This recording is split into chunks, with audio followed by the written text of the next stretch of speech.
আমরা দেখি যে সাধারণত অনেক সময় রাতের বেলায় কিন্তু অনেকের খুব ঘন ঘন প্রস্রাব হচ্ছে, কারো কারো দিনের বেলায়ও খুব ঘন ঘন প্রস্রাব হয়।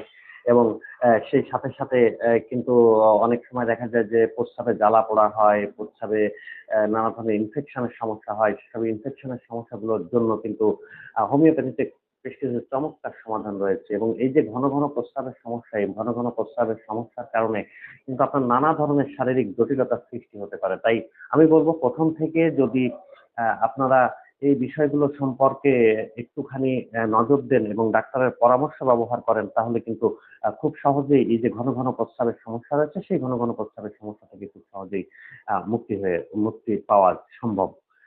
দর্শক, যে বিষয়টি বলছিলাম, এই যে ঘন ঘন প্রস্রাবের সমস্যা, এই ঘন ঘন প্রস্রাবের সমস্যার কিন্তু নানা ধরনের কারণ রয়েছে এবং নানা ধরনের কারণ থাকতে পারে। তার মধ্যে প্রথম কারণটি হচ্ছে যে পুরুষের ক্ষেত্রে যেটি হয় যে গ্ল্যান্ডের যে এনলার্জমেন্ট, প্রোটেস্টের এনলার্জমেন্টের কারণের জন্য কিন্তু এই ঘন ঘন প্রস্রাবের সমস্যা হতে পারে।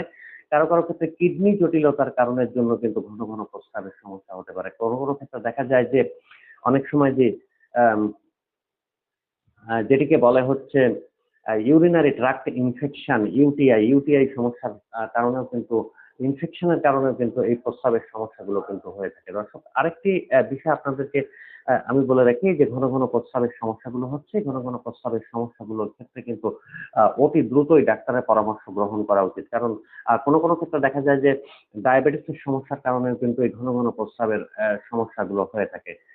তো দর্শক, চলুন এবার আসলে জেনে আসি যে এই যে ঘন ঘন প্রস্রাব, এই ঘন ঘন প্রস্রাবের জন্য হোমিওপ্যাথিক মেডিসিন গুলো আসলে কি কি রয়েছে। অ্যাকচুয়ালি হোমিওপ্যাথিতে কিন্তু এই যে ঘন ঘন প্রস্রাবের সমস্যা, এই ঘন ঘন প্রস্রাবের সমস্যার জন্য কিন্তু অনেক ধরনের মেডিসিন রয়েছে। আমি আপনাদেরকে লক্ষণ অনুযায়ী বেশ কিছু হোমিওপ্যাথিক মেডিসিনের নাম বলবো।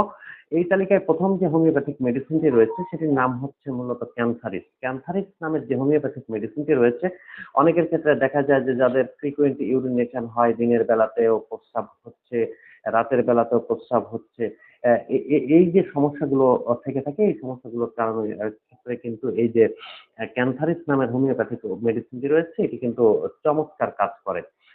এই হোমিওপ্যাথিক মেডিসিন অনেকের ক্ষেত্রে দেখা যায় যে যাদের প্রস্রাব করার সময় অনেক ক্ষেত্রে জ্বালা পোড়া হয়, অনেক ক্ষেত্রে প্রস্রাবের চুলকানির মতো সমস্যা হয়, ফোটায় ফোটায় ড্রপ বাই ড্রপ প্রস্রাবের সমস্যা হয়, সেক্ষেত্রে কিন্তু এই যে ক্যান্সারিস নামের হোমিওপ্যাথিক মেডিসিনটি রয়েছে সেটি কিন্তু দারুণ কাজ করে। এই যে মেডিসিনটি রয়েছে একদম একুট অবস্থায় আপনারা কিন্তু আহ 10 ফোঁটা করে আধা কাপ পানির মধ্যে মিশিয়ে সেটি কিন্তু 5 দিন বা 7 দিনের জন্য কিন্তু আপনারা ব্যবহার করতে পারেন।